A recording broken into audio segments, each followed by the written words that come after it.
ஊழிய பாதையில நம்முடைய திட்டங்களை நோக்கமாக நிறைவேற்றணும். அது தேவ பிள்ளையில இது நம்ம ஆறுதல் கூட்டம் இல்லை. நான் சொல்றதை கவனிச்சுட்டே இருந்தேன்.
அநேகருக்கு வந்து பார்த்தீங்கன்னா அநேகருக்கு அவங்க உதவி செய்யக்கூடியவங்களாக அவங்க இருந்ததை நான் கூட இருந்து பார்த்துக்கிறேன்.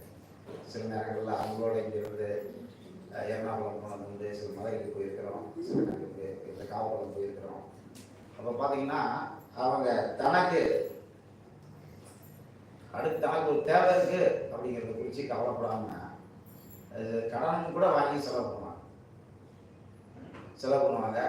யாராவது நம்ம ஏதாவது சொன்னோம்னாலும் அதை வந்து ஏற்றுக்கொள்ள மாட்டாங்க. அவங்க என்ன நினைக்கிறாங்களோ அவங்க விரும்புகிறபடி அவங்க செய்யணும் அப்படின்னு சொல்லி நினைப்பாங்க. அதனால அவங்க வாழ்க்கையில நிறைய பேருக்கு சில ஒரு முறை பார்த்தீங்கன்னா ஒரு திருமணத்துக்கு போயிட்டு ஒரு வேனில் வந்துட்டு இருக்கும்போது பார்த்தீங்கன்னா காலையில் அந்த வேனில் நிறைய பேர் வந்துட்டு இருக்கிறோம். ஆனால் அவங்க என்ன சொல்கிறாங்க, இங்கே ஃபோன் போட்டு வர எல்லாருக்கும் வந்து காலையில் டிஃபன் செஞ்சு வைக்க சொல்லி அப்படி சொல்கிறது. சரி, நம்ம திருமணம் வந்து சம்மந்தப்பட்ட திருமண வீட்டுக்காரங்க தான் டிஃபன் அவங்களுக்கு பார்த்துக்குவாங்க அப்படின்னு நினைக்காம அதை இவங்க எடுத்துருவாங்க. அவங்க இதை எடுத்துட்டு என்ன செய்வாங்க. அப்புறம் அதே மாதிரி ஒரு திருமண நிச்சயதார்த்தத்துக்காக போகிறப்ப இங்கேருந்தே சாப்பாடெல்லாம் செஞ்சு எல்லாரும் செஞ்சு இவங்க திருமண வீட்டார்கள் இல்லை, ஆனால் இவங்க என்ன செய்வாங்க, அதெல்லாம் செஞ்சு கூட்டிகிட்டு போய் எல்லாம் இது மாதிரி சில விஷயங்கள் செய்வாங்க. இந்த சத்தியத்தை சொல்லுவாங்க. சில நேரங்களில் வந்து நமக்கு ஒரு சோதனையாக வந்து என்ன ஆகுதுன்னா, இவங்க பாட்டு பாட ஆரம்பித்தாங்கன்னா இவங்க வந்து அதை நிறைய நேரம் எடுத்துக்குவாங்க. அவங்க பாட்டு பாடி அனைத்து விஷயங்களை சொல்லி அது பார்த்தீங்கன்னா ஒரு சர்வீஸ் ஒரு 1 மணி நேரம் அவங்களே எடுத்துக்குவாங்க. பேசாமல் பின்னாடி இருப்பாங்க உட்காந்து சொல்கிறத கேட்டுட்டு இருக்கணும். அப்போ பார்த்தீங்கன்னா அதில் ஒரு முறை வந்து அவங்க வந்து ஒரு கிதியோனுடைய ஒரு மீட்டிங்கு போயிட்டு வந்து இங்கே ஒரு சாட்சியாக சொல்கிறாங்க. அப்போ பார்த்தீங்கன்னா கோயம்புத்தூரில் ஒரு ஜெயிலில் போய் ஒருத்தர் கிதியோன் மீட் டெஸ்ட்மெண்ட் கொடுத்துட்ருக்கிறாரு. அப்போ ஒருத்தரை நாளைக்கு அவர் வந்து தூக்குதண்டனை நோயில் அவர் போட போகிறாங்க. அப்போ இவர் போய் என்ன செய்கிறாரு, இதை வாசி ஆண்டவரோட திருவிழாக்குவார் அப்படின்னு சொல்லி ஒருத்தர் போய் அவர் புதிய ஏற்பாடு கொடுத்துட்டு போயிடுறாரு. அப்போ அதை வாசித்து அவர் ஜெபம் பண்ணுறாரு. அதே மாதிரி பார்த்தீங்கன்னா அவருக்கு தவறாக வந்து தண்டனை கொடுத்துட்டாங்கன்னு சொல்லி அது தெரிஞ்சு அவர் விடுதலை ஆகிறாங்க. மறுநாள் அவர் விடுதலை ஆகி மறுநாள் அதே மாதிரி வீட்டுக்கு வந்தாருன்னு சில சாட்சியெல்லாம் அவங்க சொல்லுவாங்க. அன்பான இதில் வந்து ஒரு காரியம் நம்ம கற்றுக்கொள்ள வேண்டிய ஒரு காரியம் என்னன்னா, ஆண்டவர் ஒரு கணவன் மனைவியை இணைத்து அவங்கள மாற்றி அவங்கள கொண்டு எவ்வளோ பெரிய காரியங்களை செய்கிறாரு அப்படிங்கிறத இதிலிருந்து நம்ம கற்றுக்கொள்ள வேண்டியதாக.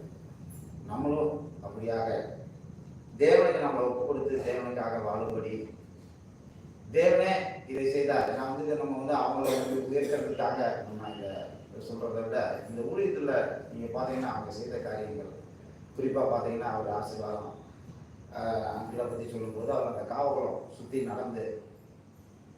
நடந்தெல்லாம் ஜோம் இருக்கிறாரு. அங்கேருந்து ஒரு முறை பஸ் இல்லாமல் இத்தனைக்கு அவர் பிறந்த ஊர் அது.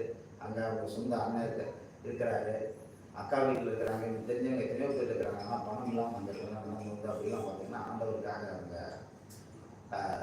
உழைச்சிருக்கிறாங்க.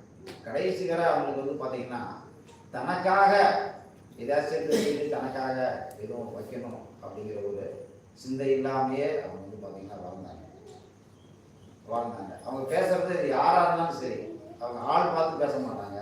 அது கூட பிற தங்கச்சியாக இருந்தாலும் தம்பியாக இருந்தாலும் வேற யாராக இருந்தாலும் சரி என்ன செய்வாங்க, ஓப்பனாக வெளிப்படையாக வந்து பேசக்கூடிய ஒரு சுபாவம் அவங்கள்ட்ட இருந்தது. ஆனால் ஆண்டவர் அவங்களுக்கு பயன்படுத்தி இந்த ஒரு ஊழியத்தை அவங்கள கொண்டு செஞ்சார். நமக்கும் தேவன் ஒரு பொறுப்பை கொடுத்துருக்கிறாரு. நாமளும் அதை உணர்ந்து ஆண்டவருக்காக வாழ்வோம். ஆண்டவருடைய நம்ம மையப்படும்.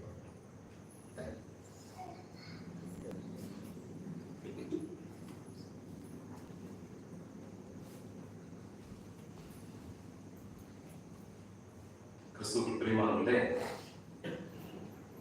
அம்மா அன்னைக்கு வந்து 2005 பழைய வீட்டில் நேசம் நேரத்தில் நான் கூட்டிகிட்டு வரேன். ஒரு ஃப்ரெண்டு ஒரு புது வண்டி பொலிவரம் வாங்கியிருக்காரு. அந்த வண்டியை வாங்கிட்டு அவங்களையும் கூட்டிட்டாங்க. அப்போ தான் இவங்க 2 பேரும் எனக்கு தெரியும். ஒரு ஆசிரியர் என் முதுகில் தட்டி வாங்கிட்டு ஒல்லியாக இருக்கிறதுனால பாருங்க உட்கார வச்சு பேசுவாங்க. அம்மா நிறைய காரியங்களை கற்றுக் கொடுத்தாங்க. ஒரு டைம் வந்திருக்கும் போது ஆபிரகாம் எத்தனை சோல்ஜர்ஸ் கூட்டிட்டு போனாங்க அப்படின்னாங்க. நான் டக்குன்னு 400.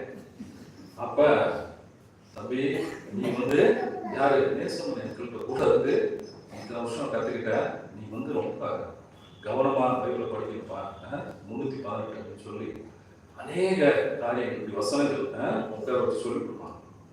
அதே மாதிரி வந்தோடனே நான் நுழைவேன்.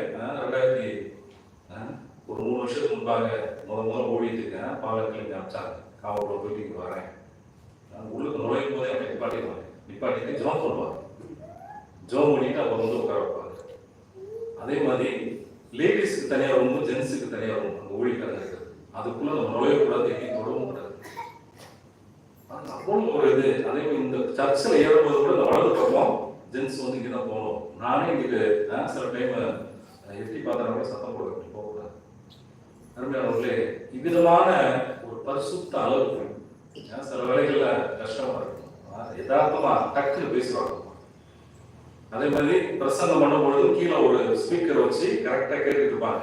இது எந்த வசனம் இதில் சொல்கிறாங்க, கரெக்டாக இருக்கா, தப்பாக சொன்னோம்னா கரெக்டாக முடிச்சு எல்லாத்தையும் அனுப்பிச்சு விட்டு கூப்பிட்டு உட்கார வச்சு இது இப்படி இல்லை தம்பி, வசனம் இப்படி இருக்கு, நீ நல்லா நீ என்ன செய்யணும் இன்னும் உட்காந்து பாரு. அருமையானவர்களே, உங்களுடைய வாழ்க்கை எனக்கு என்னுடைய தாயார் வந்து 10 வருஷம் ஆச்சு. முதல் முறையாக வந்து மகனே அப்படின்னு சொல்லி கூப்பிடுவோம். வார்த்தை மகனே பாருங்க. வந்தாலும் சரி, சாப்பிட வச்சு என்ன உதவி செய்ய முடியுமோ அங்கே சொன்ன மாதிரி யார் யார் வராங்களோ சொல்லுவாங்க. பென்ஷன் வாங்கி 10 நாள் கூட கையில் காசு இருக்கு, லிஸ்ட் போட்டு வச்சிருப்பாங்க. என்ன இருக்கு, அவங்க வருவாங்க, அக்கா வருவாங்க, எல்லாம் 11ஆவது நாள் என்ன செய்வாங்க, ஏதாவது நகையை கொண்டு போய் அடகு வைக்கணும். ஏன்ட்டு 3 தடவை சொன்னாங்க. நான் சொன்னேன், அம்மா ஏமா நீங்க ஒரு பென்ஷன் வாங்குறீங்க, திருப்பி கடன் வாங்கிட்டு இருக்கீங்க. இல்லப்பா, அவங்க தேவையோடு வந்திருக்காங்க. ஒரு டைம் சொன்னாங்க, பிரதர் டிரைவராக இருக்காரு, எரிஞ்சு போச்சு வீடு. அப்போ எனக்கு ஃபோன் பண்ணி சொன்னாங்க, இந்த மாதிரி வீடு எரிஞ்சு போச்சு தம்பி, அவன் ஒன்றுமே இல்லை, என்னமோ கொண்டு போய் இருக்கிற நகையெல்லாம் இதை வச்சு என்ன அவங்கள்ட்ட உள்ள ஜாமான பூரா கொண்டு போய் கொடுத்து அவங்களுக்கு உதவி செஞ்சுருவாங்க. இப்படி அநேக இறக்க குணமுள்ளவர். பைபிள் நம்ம கொர்நேலியை பற்றி வாசித்திருக்கோம். அநேக தான தர்மங்களும் சுவிசேஷம் 2 சேர்ந்து விதமாக அண்ணனுடைய வாழ்க்கை எனக்கு ரொம்ப சமாதானம் சொல்லுவாங்க. அந்த காவல்குளத்தில் சனிக்கிழமையே போய் தூங்க மாட்டார். அந்த எஸ்டேட்ல அவர் தேவராஜனை கூப்பிட்டு போய் அந்த இது ஜோம் பண்ணிக்கிட்டே இருப்பாராம். ஒரு தடவை ஜோம் பண்ணும்போது பன்னிகள் கூட சுற்றி வந்து நிற்கலாம். நைட்டு 2 மணிக்கு ஒரு ஜோம் பண்ணிட்டு இருக்காரு சத்தம். கரெக்டாக 5 மணிக்கு முடிச்சுட்டு அவர் அனுப்புவாராம். அதுக்கப்புறம் அப்படியே ஊழிட்டு வந்துடுவார். எத்தனையோ தடவை மேலே சர்ச்சில் இருந்து கட்டிட்டு போது கீழே விழுந்து கால் உடஞ்சி அவருடைய இந்த த்ரோட்டு அதை நினைக்கும் போது எனக்கு ஒரு சின்ன ப்ராப்ளம் இருக்குது த்ரோட்டில். இதவே என்னால் தாங்க முடியல. ஆனால் அவருக்குள்ள பிரச்சனை பயங்கரமான வேதனை, அதெல்லாம் சொல்லி முடியாது. அதெல்லாம் நான் யோசித்து பார்த்து பல வேலைகளை கண்ணி விட்டுருக்கேன். யாருக்கும் ஒரு வார்த்தை கூட சொல்ல மாட்டாங்க, எனக்கு எரியுது, எனக்கு இந்த மாதிரி பார்த்துட்டு எல்லாத்தையும் தாங்கிக்கிட்டு அந்த ஊழியம் சொல்லுவாங்க. இங்கே மழை பெஞ்சுன்னா பஸ் வராது, போக முடியாது, நிலச்சரிவாயிரும், தலையில பிளாஸ்டிக்கை கட்டி பைப்ல மேலே வச்சுக்கிட்டு குறுக்கு வழி 20 கிலோமீட்டர் நடந்து போய் சத்தியத்தை சொல்லிட்டு வருவாங்க. இதெல்லாம் எங்களுக்கு ஒரு சவாலாக இருந்தது. நாங்கள் சொல்லுவோம், நாங்கள் காலையில் பைக்கில் கிளம்பி 8 மணிக்கு போயிடுவோம், நாங்கள் 5 மணிக்கு கிளம்புவோம், 8 மணிக்கு. இவருடைய வாழ்க்கை எங்களுக்கு ஒரு உந்துதலாக இருக்குது. இவ்வளவு வேதனையும் பிரச்சனையும் கஷ்டங்களையும் ஒரு மனுஷன் உழைக்கும் பொழுது ஆண்டவர் நமக்கு சரீரத்தில் இவ்வளவு ஆரோக்கியத்தை கொடுத்துருக்கிறாரு, நம்பியும் போகக்கூடாது. இது ஒரு டிஸ்டன்ஸ் இல்லையே. 2 பேருடைய வாழ்க்கை எங்களுக்கு ஒரு பெரிய ஆசீர்வாதம். நிறைய கற்றுக் கொடுத்தாங்க. இப்படிதான் இருக்கணும், இப்படிதான் இருக்கணும். அதே மாதிரி பைக்ல கீழே வச்சா திட்டுவாங்க. எனக்கு எக்காலத்துக்கு கூட பைபிள் பைய கீழே வைக்கிற மேலே சேர் வைப்பாங்க. கம்மியானவர்களே, அவர் விட்டு சென்ற பரிசுத்தர் கடைசியாக கூட வெள்ளையடிச்சுட்டு வந்து ஃபோன் பண்ணாங்க, தம்பி என்னால் ஹார்ட் பிளாக்னால மேலே நடந்து போக முடியாது, ஆனால் பொம்பளை பையன் 4 பேர் இருக்கு, வேலை செஞ்சுருக்காங்க, கூட ஹெல்ப் பண்ணுறாங்க, பசங்க அங்கே இருக்கிறாங்க, வெள்ளையடிக்கிறவங்க இருக்கிறாங்க, அதனால நான் வந்து மேலே நிற்கிறேன். பார்த்தீங்களா அந்த ஒரு அளவு பரிசுத்தா ரொம்ப ஜாக்கிரதை வெளிப்பாக இருப்பாங்க. சில வேலைகள் அது நம்ம கஷ்டமாக போயிடும். என்ன நம்ம அப்படி பேசுகிறாங்க, அப்படி 3 லட்சம் ரூபாய் சொல்லிட்டாங்க. ஆனால் அது நம்முடைய ஆவிக்குரிய ஜீவியத்துக்கு ரொம்ப பிரோஜனம் உள்ளது. எனவே அருமையானவர்களே, ஐயா சொன்னது போல அவங்க செஞ்ச அந்த ஊழியம் தொடர்ச்சியாக அந்த கம்பத்தில் நீ ஊழியை கட்டப்படணும். கடைசியாக கூட இந்த சர்ச்சு விஷயமா நிறையா பேசி கவலைப்பட்டாங்க. ஆண்டவர் அற்புத விதமாக எல்லாத்தையும் சரியான முறையில் அவர் நடத்தி கொடுத்தார். அவங்களுக்கு ரொம்ப பாரம். அவர் ஒரு விஷயம் சொல்கிறேன், அந்த பத்திரத்திலேயே அண்ணன் என்ன போட்டிருக்காருன்னா, லேமன்ஸ் இவாஞ்சலிக்கல் ஃபெலோஷிப் உடைய போதகர் அப்படின்னு தான் பத்திரத்திலே எழுதியிருக்காரு. இதுவும் ஆசீர்வாதம்னு போட்டு சொன்னாங்க. இப்போ அப்பா வந்து ரொம்ப பாரத்தோடு இந்த காரியத்தை செஞ்சாங்க பாருங்க. அது ரொம்ப பாரமாகவே இருந்துச்சு. ஆனால் ஆண்டவர் அற்புத விதமாக எல்லாம் சரியான நேரத்தில் எல்லாம் சரியாக செய்து கொடுத்தாங்க. எனவே அவங்க வச்சுட்டு போன முன்மாதிரி அளவுகோல்கள் இது எல்லாத்தையும் நம்ம கேட்டுருக்கிறோம். அதன்படி நம்ம பின்பற்றி அவருடைய நாமத்துக்கு நன்றி.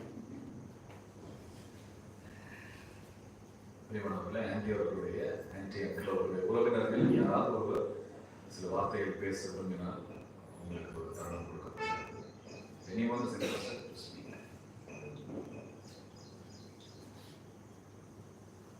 சில நிமிஷங்கள் நீங்கள் எடுத்துக்கலாம்.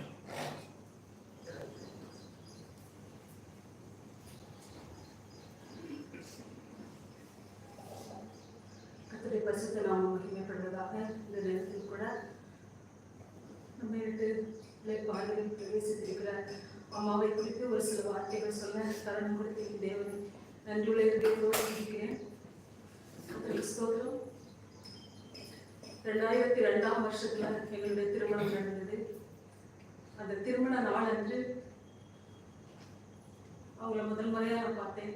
பார்க்கும்போது அப்பயே எனக்கு வந்து அட்வைஸ் கொடுத்தாங்க. ஆனால் எனக்கு இல்லை உரிமையாக சொன்னதுனால அது எனக்கு கொஞ்சம் சந்தோஷமா இருந்துச்சு. அதன் பிற்பாடு அவங்களோட நெருங்கி பழகக்கூடிய ஒரு சூழ்நிலை எனக்கு கிடைக்கல. நான் வந்து சிவகங்கையில் இருந்தோம் 1 வருஷம். அப்புறம் 2003 இந்த இன்ஸ்டியூட் விஷயமாக தேனிக்கு கடந்து வந்தோம். அப்பாவும் அம்மாவும் சேர்ந்து தான் எங்களுக்கு வந்து தேனியில் இடம் பார்த்து தந்தாங்க. அதுக்கு பிறகு தொடர்ந்து எங்கள் வீட்டுக்கு வர்றது, எங்களுக்கு ஜெபிக்கிறது, எங்களுக்கு ஆலோசனை சொல்றது அப்படிதமாக இருந்தாங்க. அப்போ நான் சிவகங்கையில் வேலை பார்த்தேன்னாங்க என்னோட கொஞ்சம் நெருங்கி பழகினாங்க. அதிகமாக வந்து எனக்கும் அவங்களுக்கும் அவங்களோட கேரக்டர் வந்து கொஞ்சம் ஒத்து போகிற மாதிரி இருக்கும். அவங்க ஸ்ட்ரிக்டாக சொன்னால் கூட ரொம்ப டிசிப்ளின் மெயின்டைன் பண்ணுறது அதெல்லாம் எனக்கு ரொம்ப பிடிச்சிருந்துச்சு. அதனால நானும் பிரதர் அப்போ இப்போ சொன்ன மாதிரி மகனேன்னு கூப்பிடுற மாதிரி மகளேன்னு கூப்பிட்டாங்க. எங்கள் அம்மா ஜெயாமான்னு தான் என்னை கூப்பிடுவாங்க. ஆனால் இந்த அம்மா வந்து என்னை மகளேன்னு கூப்பிடுறது எனக்கு ரொம்ப சந்தோஷமாக இருக்கும். அந்த மாதிரியாக கடந்து போயிட்டு இருந்தோம். என்னுடைய கணவர் கூட சில விஷயங்கள் சொன்னாங்க.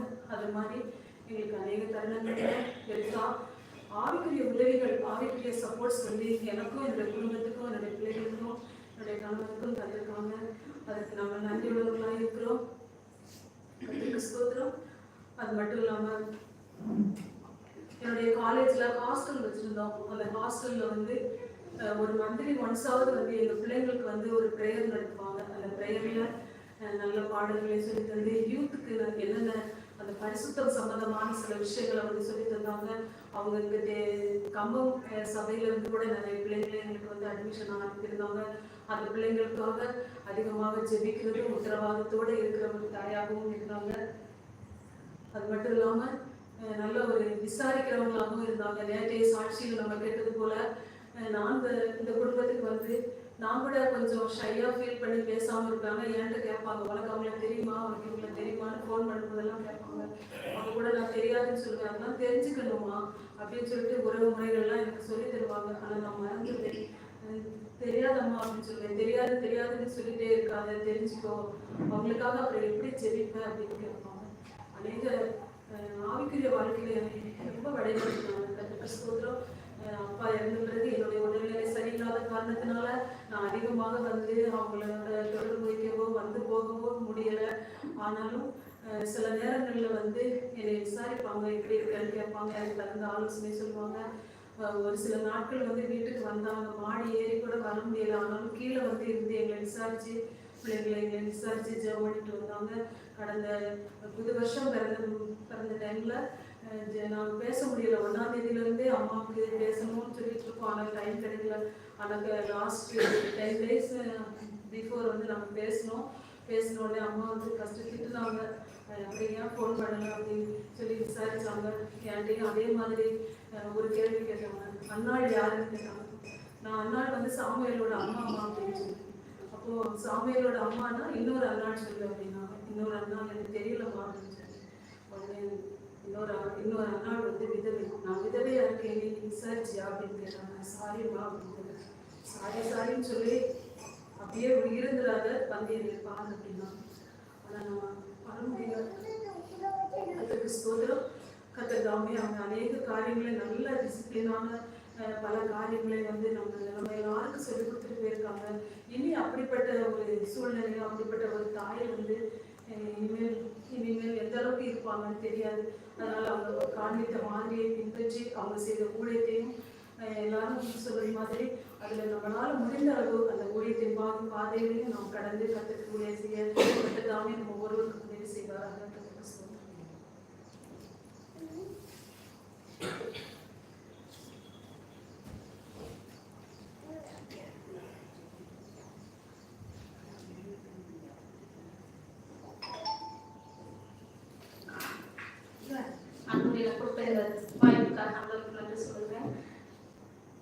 எங்களோட நான் வந்து ஹிந்து குடும்பத்தில் பிறந்து வளர்ந்து நாங்கள் கல்யாணம் ஆனதுக்கப்புறம் என்னோட குடும்பம் உடஞ்சி போகக்கூடிய கண்டிஷனில் இருந்தப்போ தான் என்னுடைய கணவன் வந்து அப்பா அம்மாவுடைய அவங்கள்ட்ட வந்து பார்த்து ஜெபிக்க ஆரம்பித்தாங்க. எனக்காக ஜெபிச்சாங்க. அநேக காரியங்களை வழிநடத்துனாங்க. நான் ஒரு பெண்களை ஹிந்து ஃபேமிலி அப்படின்னா எந்த அளவுக்குனா ஆண்டவர் அதிகமாக வெறுக்கிற ஒரு சூழ்நிலையில் இருந்தேன். பரிசுத்தத்தை எல்லாத்துலேயும் வெறுக்கிற ஒரு சூழ்நிலை. எந்த அளவுக்குனா என்னுடைய கணவன் வந்து ஒரு நல்ல ஜெபிக்கிற தேவ பயமுள்ள ஒரு கடவுள் பக்தியுள்ள ஒரு மனுஷன். ஆனால் அப்போ எங்களுக்குள்ள சின்ன சின்ன மிஸ் அண்டர்ஸ்டாண்டிங் வந்தப்போ அதுக்கு என்ன ரீசன்னா, ஆண்டவருக்குள்ளே நீங்கள் இருக்கிறதுனால தான் அப்படின்னு சொல்லிட்டு அவர்கிட்ட நான் உட்காந்து ஆர்கியூ பண்ணேன். நம்ம 2 பேரும் பிரிஞ்சுக்கலாம். ஏன் அப்படின்னா, நீங்கள் வந்து ஜீசஸை மனசில் கூட நினைக்கக்கூடாது. ஆண்டவரை விட்டுட்டு நான் எப்படி இந்து கடவுளுக்குள்ள கும்பிட்றனோ அதே மாதிரி நீங்கள் ஆண்டவரை ஃபாலோ பண்ணி ஹிந்து முறைப்படி நீங்கள் என்னை மாதிரி வந்தீங்கன்னா நான் உங்கள் கூட வாழ்வேன், இல்லைன்னா நான் உங்க கூட வாழ மாட்டேன், என்னை டைவர்ஸ் பண்ணி விட்டுருங்கன்னு சொன்னேன். அதுக்கப்புறம் அவர்கிட்ட அப்படிலாம் முடியாதுன்னு சொன்னார். நான் சொன்னேன், நான் வேணும்னா ஜீசஸை விட்டுருங்க, ஜீசஸ் வேணும்னா என்னை விட்டுருங்க, எனக்கு பிடிக்காத ஆண்டவரை மனசுல கூட நீங்க நினைக்கக்கூடாது அப்படின்னு சொல்லி ரொம்ப அவர்கிட்ட போராடினேன். ரொம்ப ஸ்ட்ரிக்டா அந்த கொஸ்டின் பண்ணேன், உங்களுக்கு நான் வேணுமா ஜீசஸ் வேணுமான்னு. அப்போ என்னோட ஹஸ்பண்ட் சொன்னாங்க, எனக்கு ஆண்டவர் மட்டும் போதும் அப்படின்னு சொல்லிட்டு என்னை விட்டுட்டு போயிட்டாங்க.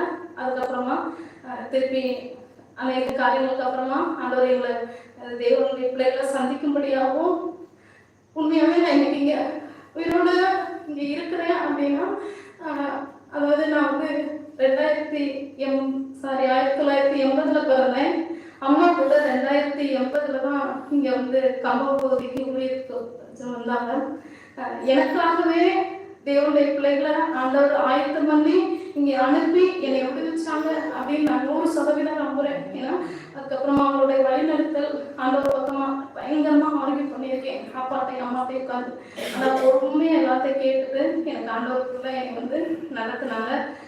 மெயினாக அம்மா வந்து அதுக்கப்புறமா நிறைய காரியங்களை நான் வந்து அம்மாக்கிட்ட ஷேர் பண்ணுவேன். அப்பப்போ எல்லாத்தையுமே எனக்கு தெரிஞ்சு நான் வந்து அவங்ககிட்ட என்னோட ஆவிக்குரிய வாழ்க்கைக்குள்ள அவங்கள வந்ததுக்கப்புறம் நிறைய விஷயங்களை ஷேர் பண்ணி ஒன்றுக்கும் அவங்க ஆண்டவருக்குள்ளே என்னை கைட் பண்ணியிருக்காங்க.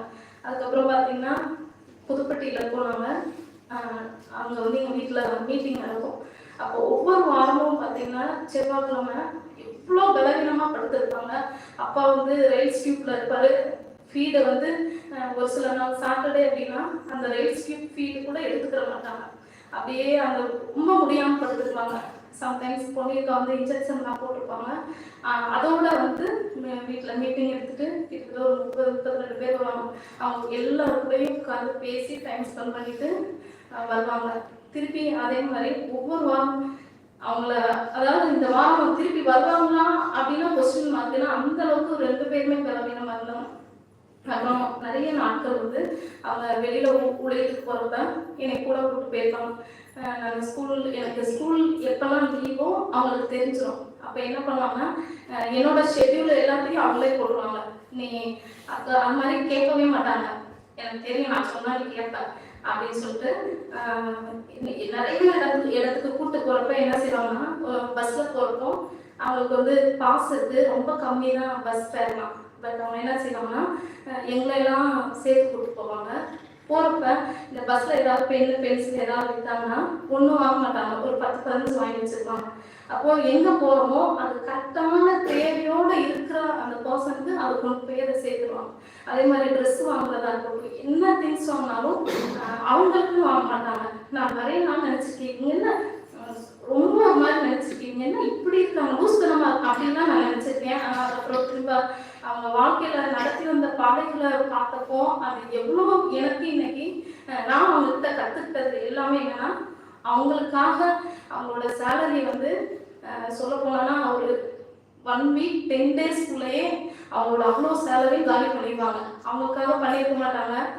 நிறைய ஊழியத்துக்காகவும் கொடுக்கறது, உண்மையாகவே அந்த கொடுக்கறது அப்படின்னா அதை நான் அவங்ககிட்ட தான் கற்றுக்கிட்டேன்.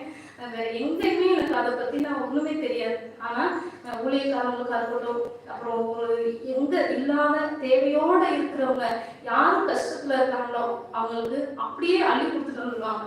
திருப்பி வர்றதுக்கு கூட ஒரு சில நேரம் உண்மையாகவே அதை நான் பார்த்துருக்கேன்.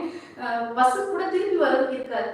ஆனால் ஒரு சிலர் வந்து அந்த அவங்க எவ்வளோ கொடுத்தாங்களோ அதை விட டபுளாக திரும்ப அவங்க கைக்கு வந்துருக்கும். அப்போ அதெல்லாம் பார்க்குறப்ப எனக்கு பயங்கர ஆச்சரியமாக இருக்கும். அதே மாதிரி காப்புலம் போகிறப்பெல்லாம் ரொம்ப கலவையமாக இருப்பாங்க. அப்போ எங்களை வந்து எங்களுக்கும் போட்டு கூட கூட்டு போய் அந்த போன வேலையை மட்டும் பார்த்துட்டு வர மாட்டாங்க. குறைஞ்சது ஒரு 10 வீடையாவது சந்திச்சு அவங்களுக்கு இன்ட்ரடியூஸ் பண்ணி அவங்களோட புதுசாக ஒரு வீட்டுக்கு போயிருக்கோம், அவங்களோட அப்படியே ஐக்கியமாகி பல வருஷங்கள் பழகுன மாதிரி பேசி அவங்களுக்கு சத்தியத்தை சொல்லி அவங்ககிட்ட அந்த கிறிஸ்துவின் அன்பு அப்படியே உள்ள கொடுத்துட்டு தான் வருவாங்க. அப்போ எனக்கு நான் கேட்பேன் திருப்பி, அம்மா இவங்க என்ன அப்படின்னாப்பா, நீ வேற நாளைக்கு தான் அவங்க வீட்டுக்கே வந்திருக்கேன் அப்படின்னு சொல்லுவாங்க. அது பயங்கர ஆச்சரியமா இருக்கும். அதே மாதிரி ரொம்ப படிச்சு அந்த கெத்து அதெல்லாம் ஒண்ணுமே காமிக்க மாட்டாங்க. ஒண்ணுமே அது ஏழை வீட்டில் கூட போய் அந்த அவங்க கிட்ட இருக்கிற அதை தாங்கி அதை வாங்கி சாப்பிட்டுட்டு அந்த கிறிஸ்துவின் அன்பை காமிச்சிருக்காங்க.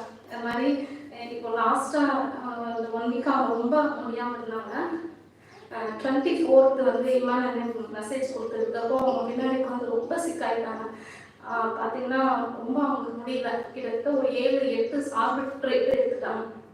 அப்போ வந்து தடை விட்டுட்டு பல்ஸு ஃபீல் பண்ணால் பல்ஸே இல்லை. அப்போ ப்ரேயர் பண்ணிகிட்டே இருந்தவங்க கொஞ்சம் பரவாயில்லாம ஆயிட்டாங்க. அப்போ அவங்க சொன்ன ஒரு வார்த்தை என்னன்னா, ஒரு புக்கு ஒன்று படித்தாங்க, மரணம் நெருங்கியது ஊழியம் நிறைவேறினது அப்படின்னு சொல்லிட்டு அன்னைக்கு அந்த வார்த்தையை சொல்கிறாங்க. அப்போ அம்மா என்ன சொல்கிறீங்க அப்படின்னு திருப்பி கேட்போம். திருப்பியும் அந்த வார்த்தையை சொன்னாங்க. அப்போ உண்மையாகவே எங்களுக்கு வந்து ஆவிக்குரிய வாழ்க்கையிலையும் நிறைய ஒழுங்குகளை கற்றுக் கொடுத்தாங்க. அந்த டிசிப்ளின் இதுனா இப்படிதான் இருக்கணும் அப்படின்னு சொல்லிட்டு அனைத்து காரியங்களை கற்றுக் கொடுத்தாங்க. உண்மையாகவே நாங்கள் இன்னைக்கு நான் உயிரோட குடும்பமாக சமாதானமாக ஆண்டவருக்குள்ள நின்றுருக்கோம் அப்படின்னா அம்மா அப்பா மூலமா அவங்க எங்களுக்கு ஆண்டவர் கொடுத்த அந்த வழிநடத்துதல் உண்மையாகவே அது எங்களுக்கு இன்னும் பிரயோஜனமாக இருக்கும். அம்மா கூட இருந்த அந்த நாட்களுக்காக, அதாவது அப்பா அம்மா மூலமா ஆண்டவர் எங்களுக்கு கற்றுக் கொடுத்த அந்த காரியங்களுக்கு நாங்கள் உண்மையாகவும் நன்றியாகவும் இருக்கணும். அது என்னோட ஆசை. அதுக்காக தெரிவிச்சுக்கிறேன். தேங்க்யூ.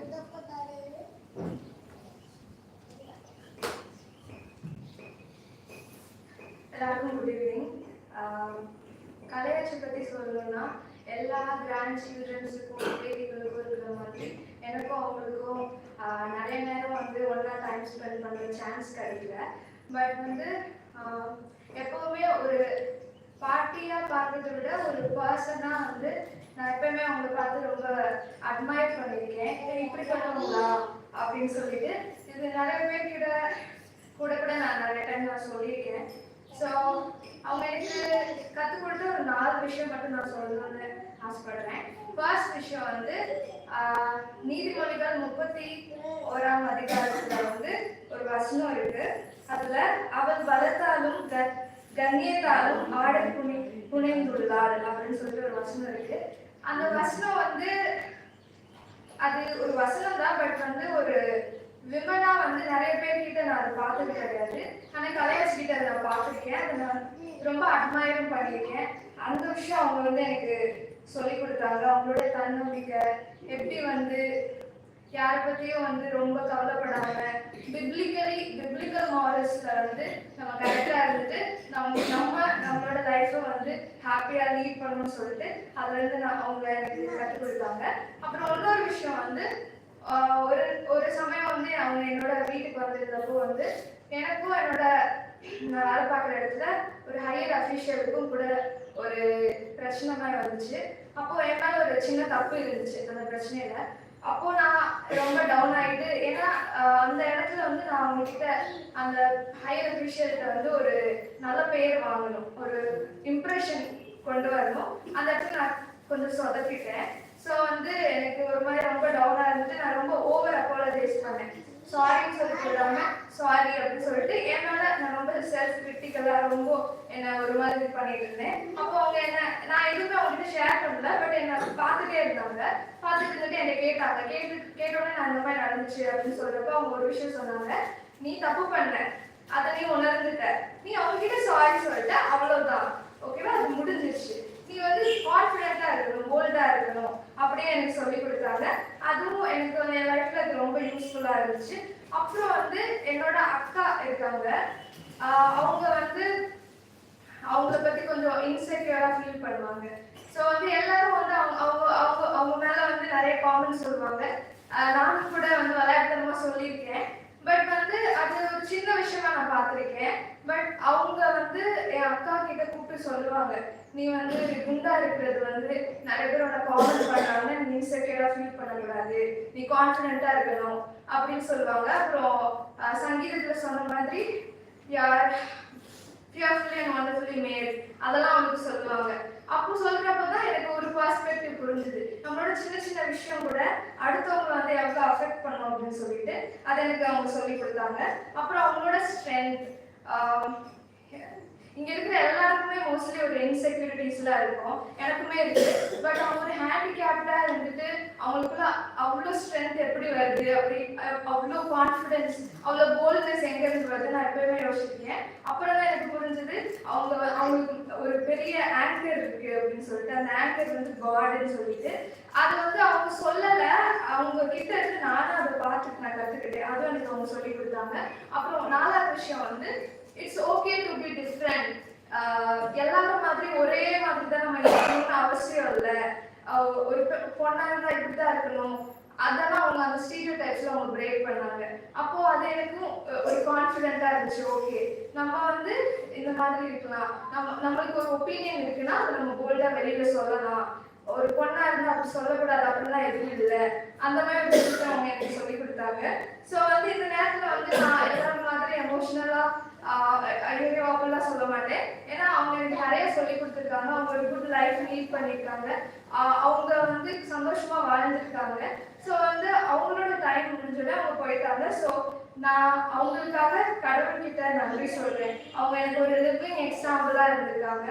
ஒரு எப்படி ஸ்ட்ராங்கா இருக்கணும், எப்படி ஃபெய்த்ஃபுல்லா இருக்கணும்ன்றதையும், எப்படி வந்து ஃபார்மா நிற்கணும், எப்படி வந்து கடவுள் மேல நம்பிக்கை வைக்கணும், வாயில மட்டும் இல்ல செய்கையில எப்படி நம்பிக்கை வைக்கணும், அப்புறம் வந்து எப்படி வந்து ஒரு ஏதோ வாழ்ந்தோ போகணும்னு இல்லாம ஒரு பர்பஸ்ஃபுல்லா ஏதோ ஒரு நோக்கத்தோட எப்படி வாழணுன்ற அந்த விஷயத்துலலாம் அவங்க எனக்கு ரொம்ப ஹெல்ப்ஃபுல்லா இருந்தாங்க. So paati, you will be deeply missed but forever respected and remembered. Thank you. திருமணங்களில் ஒருவேளை என்னுடைய கரங்களிலே பாடல் புத்தகம் இருந்தால் நம் அமர்ந்தானமாகவே 280வது பாமலை பாடல் திவ்ய கால சத்தம் கேட்க இயேசு தோன்றும் காலத்தில் இந்த ஒரு பாடலை மட்டும் நான் பாடி நான் சில நிமிஷங்கள் ஆண்டவருடைய வார்த்தையை நாம் தியானிக்கலாம். 280வது பாடல் பக்கம் 100. திவ்ய கால சத்தம் கேட்க இயேசு தோன்றும் காலத்தில் ஆவலாய காட்சி கண்டானந்தித்தேன். நீக்கப்பட்ட ராசர் ஒன்று கூடி மோட்ச லோகத்தில் நிற்கும் போது நான் கூறவே நிற்பேன். தாசரே ஒன்று கூடி, தாசரே ஒன்று கூடி, தாசரே ஒன்று கூடி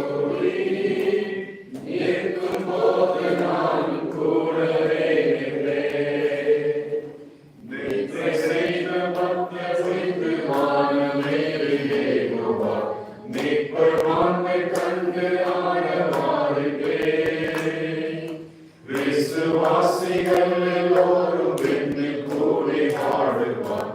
அந்த நாளில் நானும் கூட வாழுவேன். தாசரே ஒன்று கூடி, தாசரே ஒன்று கூடி, தாசரே ஒன்று கூடி நிற்கும் போது நானும் கூடவே நிற்பேன். இயேசுநாதரின் பேரன்பை என்று கூறும்படிக்கு சோர்வில்லாமல் வேலை செய்து ஜீவிப்பேன். பின்பு தாசர் ஒன்று கூடி தேவ சந்நிதியிலே நிற்கும் போது நானும் கூடவே நிற்பேன். தாசரே ஒன்று கூடி, தாசரே ஒன்று கூடி, தாசரே ஒன்று கூடி நிற்கும் போது நானும் கூடவே நிற்பேன்.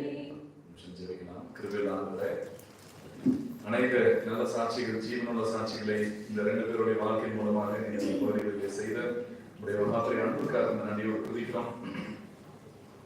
தனி மனித வாழ்வுகளை மாற்றக்கூடிய வல்லமை நமக்கு இருக்கிறது ஆண்டவரே. நாங்கள் யாரும் ஒரு கிறிஸ்தவ பின்னணியத்திலிருந்து வரவில்லை. ஆனாலும் ஆண்டவரே, எங்களை நீர் தெரிந்து கொண்டு எங்கள் மீது நீர் அன்பு காண்பித்து ரட்சிப்பின் மூலமாக மண்டையிலே நீர் எங்களை இழுத்துக் கொண்டு இந்த கிருபைக்காக நன்றியோடு துதிக்கிறோம்.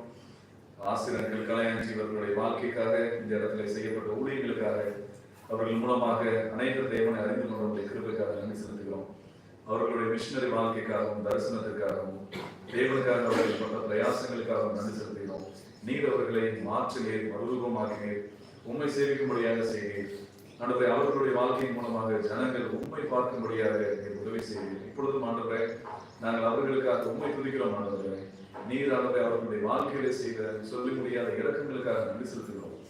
நாங்களும் ஆண்டவரே எங்களுடைய நன்றிகளை தேவனுடைய வழிநடத்துதலை நாங்கள் பெற்றுக்கொள்ளவும் உங்களுக்காக ஜீவிக்கவும் கர்த்தர் ஆண்டவரே எங்களுக்கு கிருபை செய்யுமாறு ஜெபிக்கிறோம். இந்த சிறிய நேரத்தை நீர் எங்களுக்கு ஆசீர்வாதமாக மாற்றித்தார். இயேசு ஆண்டவருடைய நாமத்திலே கேட்டுக்கொள்கிறோம் பிதாவே. பிரியமானவர்களே, ஒரு பெரிய ஒரு பிரசங்கமாக இந்த மாதிரி எல்லாம் செய்வதற்கு எனக்கு ரொம்ப இஷ்டம் இல்லை. ஏனென்றால் அநேக வேளைகளிலே சொல்லப்படுகிற சாட்சிகள், கொடுக்கப்படுகிற பிரசங்கங்களை காட்டிலும் மிக ஆழமுள்ளதாக இருக்கும். ஒரு காரியம். 2வது காரியம், அநேக சாட்சிகள் தேவன் தனி நபர்களுக்கு கொடுக்கக்கூடிய சாட்சிகளின் ஆழங்கள் பிரசங்கிக்கிற நபர்களுடைய வாழ்க்கையின் ஆழங்களை காட்டிலும் அது ஆழமாக இருக்கும் என்பதை நான் அறிந்திருக்கிறேன். எனவே நான் என்னுடைய நிலையை அறிந்தவனாக ஜாக்கிரதையாக தான் உங்களுக்கு முன்பதாக நான் நின்று கொண்டிருக்கிறேன். 1980களிலே ஆசிரியர்கள் அவர்களுடைய குடும்பமாக அவர்கள் திருமணமாகி இந்த பகுதிக்கு ஊழியத்திற்கு அனுப்பப்பட்டார்கள். ஆனால் நான் இந்த சகவாசத்திலே மதுரை பகுதியிலே நான் வளர்ந்த பொழுது எனக்கு பர்சனலாக ஆசிரியர்கள் கலையாண்டி அவங்க ஒரு இங்கிலீஷ் டீச்சர் என்பது மட்டும் எனக்கு தெரியும். என்னிடத்திலே அவர்கள் ஆங்கிலத்திலே பேசுவார்கள். ஏதாவது தவறு இருந்தால் அந்த காரியத்தை நீ இந்த மாதிரி இந்த வார்த்தை பயன்படுத்தக்கூடாது இந்த மாதிரி எல்லாம் சொல்லுவார்கள். வேற ஊர்ல இருந்தனால இந்த மாதிரி ஸ்பெஷல் மீட்டிங்ஸ் அக்கேஷன்ஸ்ல மட்டும் சந்திப்போம். ஆனால் அங்கிளை எப்பொழுதெல்லாம் பார்த்தேனோ ஒரு காரியமானது அவரை பார்த்து முடித்த பிறகு என்னுடைய மனதிலே இருக்கும். என்னவென்றால் அவருடைய கை ரொம்ப ஸ்ட்ராங்கா இருக்கும். ஒருவேளை அவருடைய கை கொடுத்த நபர்கள் உங்களுக்கு அது ஞாபகம் இருக்கலாம். அவர் அதிகமான சுகவீனத்திற்குள்ளாக இருந்த ஒரு நபர். இருந்தாலும் அவருடைய பிசிக்கல் ஃபிட்னஸ் அந்த பிசிக்கல் ஸ்ட்ரென்த் அவருக்கு பாடி ஸ்ட்ரென்த் அதிகமா இருக்கும். அவர் கை கொடுக்கும் போது அந்த காரியங்கள் தெரியும். அதை நான் யோசித்துக் கொண்டிருப்பேன். ஆனால் நான் இங்கே ஊழியத்திற்கு வந்த பிறகு 3 முறை இங்கே காவல்துறைக்கு நான் ஊழியத்துக்காக சென்றிருக்கிறேன். இங்கே ஒரு சில முறைகள் இங்கே நான் வந்திருக்கிறேன். இங்கே ஜனங்கள் சொன்ன சாட்சிகள், அவர் என்ன மாதிரி எஸ்டேட்ல ஊழியம் செய்தார் என்ற காரியங்களை கேட்டபோது எனக்கு ரொம்ப ஆச்சரியமாக இருந்தது. எப்படி 100கணக்கானோர் அவர் மூலமாக தேவனை அறிந்து கொண்டார்கள் என்பதை நான் அறிந்த பொழுது எனக்கு மிக சவாலாக இருந்தது.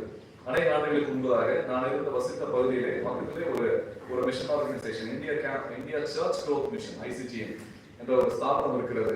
அங்கே அந்த ஸ்தாபனத்திலே ஊழியத்திற்காக ட்ரைனிங்காக வந்த ஒரு சில சகோதரர்கள் அந்த ஸ்தாபனத்துக்கு அருகிலேயே ஃபெலோஷிப் சென்டர் ஒன்று இருக்கிறது, காமராஜ் யூனிவர்சிட்டி பக்கத்துல. அங்க அவங்க சாயங்கால கூட்டங்களுக்கு வருவார்கள். ஆனால் அவங்க வேற ஒரு இடத்துல அவங்க பயிற்சி பெற்றுக் கொண்டு இருந்தார்கள். அப்போது அந்த வந்த அந்த ஒரு அண்ணன் என்னிடத்துல ரொம்ப அன்பாக பேசுவார். அவர் பேர் ஜான். சிலருக்கு பேஜான் கேள்விப்பட்டிருப்பீங்க. அவர் சமீபத்தில் அவர் மதித்து போனார் தானே. நேற்று கூட அவருடைய மனைவி இங்கே சாட்சி சொன்னாங்க, அதிகமாக அழுதார்கள். அவர் சொன்னார், என்னுடைய ஆவிக்குரிய பெற்றோர், அதாவது இவங்களுடைய முதல் ஆவிக்குரிய பையன் நான் என்று சொன்னார். இது வந்து முதல் முறையாக நான் அவர் சொல்லி கேட்டேன். அதை தொடர்ந்து அநேகர் சொன்னார்கள், இவங்க எங்களுடைய ஆவிக்குரிய பெற்றோர், என்னை மகள் என்று சொன்னாங்க, மகன் சொன்னாங்க என்பதாக. நேற்று இங்க நடந்த இந்த காரியங்களை எல்லாம் பார்த்த பொழுது நானும் சில சகோதரர்கள் இங்கே யோசித்துக் கொண்டிருந்தோம். சரீர பிரகாரமாக அவர்களுக்கு பிள்ளைகளை இல்லை என்றாலும் அவர்கள் அநேக ஆவிக்குரிய பிள்ளைகளை எழுப்பும்படியாக தேவன் அவர்களை பயன்படுத்தினார். அந்த அளவுக்கு உண்மையான அன்போடு பிரியமானவர்களை எல்லாருக்கும் செஞ்சாங்க. ரொம்ப ஜெனரஸ் பீப்புள். இவங்களை ஆன்டியுமே வந்து ரொம்ப தாராளமாக இருப்பார்கள். இங்கே அவர்களை பார்க்க வருகிறவர்கள் கூட சிலர் சொல்லியிருக்கிறார்கள், இந்த பஸ் ஸ்டாண்ட்ல இங்க இவங்க இறங்கி இங்க வரணும் அப்படின்னா அந்த பஸ் ஸ்டாப்ல இருக்கிற அந்த ஆட்டோ பீப்புள் வந்து நீங்க எங்க போறீங்க அப்படின்னா, நான் அந்த மேரியம்மா டீச்சர் வீட்டுக்கு போறேன் அப்படின்னு சொன்னா எவ்வளவு காசு கொடுப்பேன் அப்படின்னா இவ்வளவு காசு தான் கொடுப்பேன் அப்படின்னு சொன்னா அந்தமான நிறைய காசு கொடுப்பாங்க என்பதாக அவர்கள் சொல்லுவார்கள் என்பதாக. அதாவது அவங்க வீட்டுக்கு தான் போறாங்க. இருந்தாலும் அந்த நபர் அவங்க வந்து 100 ரூபாய் கொடுப்பாங்க, நீங்க இவ்வளவுதான் கொடுக்குறீங்கன்னு சொல்லி ரொம்ப ஜெனரஸா இருப்பாங்க. நாங்க ஒரு சில கூட்டங்களே இங்கே எங்களுடைய பகுதியிலே நாங்க நடத்தினோம். எங்களுக்கு நிறைய பாலிசிஸ் இருக்கு. நாங்கள் வர காணிக்கை எடுத்து நாங்க எதையும் செய்யக்கூடாது, செய்ய முடியாது. அதை எடுத்து மீட்டிங் நடத்துவோம், அந்த மாதிரி நாங்கள் செய்யறது இல்லை. நிறைய ரெஸ்ட்ரிக்ஷன்ஸ் இருக்கு. அதனால இப்பயும் விசுவாசத்தை பிரயோகித்து தான் எந்த கூட்டத்தை வேண்டுமானாலும் நடத்தணும். அப்போ பிரியமானவர்களே, முதலாவதாக இவங்க யார் மூலமாவது எப்படியாவது கொஞ்சம் பணத்தை அனுப்புவார்கள். அனுப்பி இந்த கூட்டத்திற்காக நீங்க இந்த பணத்தை நீ பயன்படுத்திக்கோ என்பதாக சொல்லிட்டு கால் பண்ணி சொல்லுவாங்க, இந்த மீட்டிங்காக இந்த ஒரு சின்ன ஒரு காணிக்கையை நான் கொடுக்குறேன், இதை பயன்படுத்திக்கோ என்று சொல்லி. இது வந்து அவங்க தவறாமல் இந்த ஸ்பெஷல் மீட்டிங்ஸ்க்காக எடுக்கிற முயற்சிகளிலே ஒரு ஒரு ஊழியத்திற்கென்று அவர்களுடைய பங்கு என்பது இருந்து கொண்டே இருந்தது. அநேகருக்காக அவர்கள் ஜெபித்தார்கள். அவங்க எவ்வளவு பேருக்கு ஜெபித்தாங்க, எவ்வளவு பேர்கிட்ட ஒவ்வொரு நாளும் பேசினார்கள் என்பதற்கு அளவு இருக்காது. நிறைய பேர் அவங்கள்ட்ட கான்டாக்ட்ல இருப்பாங்க. அது மட்டும் இல்ல, நிறைய மிஷன் ஸ்தாபனங்கள் அவங்க குடும்பமாக ஊழியம் பண்ணது இந்த சகவாசம் ஃபெலோஷிப் பெயர்ல அவர்கள் ஊழியம் செய்தார்கள். ஆனால் இந்த எல்லையை தாண்டி அவர்கள் ஒரு குடையின் கீழாக தேவனுடைய குடும்பமாக அநேகரை அவர்கள் பார்த்ததை நான் உணர்ந்து கொண்டேன். அவங்க நிறைய மிஷன் ஆர்கனைசேஷன்ஸோட சேர்ந்து ஜெபிப்பாங்க. காலையில ஒரு மிஷன் ஸ்தாபனத்துல ஊழியம் செய்கிறவர்களோடு சேர்ந்து ஜெபிப்பாங்க. சாயங்காலம் வேற ஒரு சிலரோட ஜெபிப்பாங்க. ராத்திரியில ஃபெலோஷிப் பீப்புளுக்கு ஒரு தனியா ஒரு பிரேயர் டீம் இருக்கு, அவர்களோடு சேர்ந்து ஜெபிப்பாங்க. அதனால அவங்க தேவனுடைய பிள்ளைகளோடு ஒரு நெருங்கிய தொடர்பை வைத்திருந்தார்கள். அதுபோக இந்த ஜெபத்திற்காக நீங்கள் அவர்களிடத்துல இந்த காரியத்தை ஜெபிக்க வேண்டும் என்று சொன்னால் அதை ஒரு சிரத்தை எடுத்து அந்த காரியத்திற்காக ஜெபிப்பாங்க. அது மட்டும் இல்ல, அவங்க ரொம்ப உரிமையாக ஜெபத்திற்காக கேட்கவும் செய்வார்கள். அதே போல இந்த கண்டிப்பு போன்ற காரியத்தை அநேகர் சொல்லி நான் கேட்டோம். அது வந்து எக்ஸ்பிளிசிட்டா வெளிப்படையா தெரியும்.